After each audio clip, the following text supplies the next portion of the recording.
নমস্কার, আলোকা news channel থেকে আমি প্রজ্ঞা পাঞ্চাল আছি প্রেস ক্লাবে।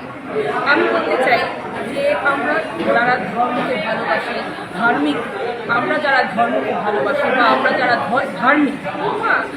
ধার্মিক হওয়া মানে অন্যায়কে প্রশ্রয় দেওয়া নয়, অন্যায়কে বরং দাবিয়ে দেওয়া, যে কোনোভাবে হোক অন্যায়ের বিরুদ্ধে প্রতিবাদ করা বা অন্যায়ের বিরুদ্ধে অস্ত্র ধরা।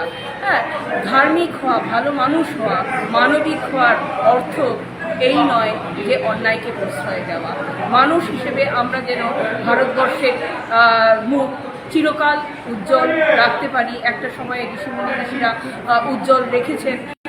এই সময় আমরা দাঁড়িয়ে শুনি চোর চোর গানটা আমরা শুনতে পাই, কিন্তু এই গান থেকে যেন আমরা মুক্তি লাভ করি এবং আমাদের কথা লোকজন যেন সারা দেশ জুড়ে, সারা দেশ বিদেশ জুড়ে, পৃথিবী জুড়ে যেন ভারতবর্ষের নাম উজ্জ্বল করতে পারি। মানুষ হিসেবে আমরা এটাই কামনা করি।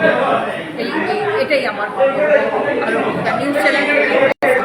নমস্কার, ধন্যবাদ, ভালোবাসা আপনাদের সবাইকে।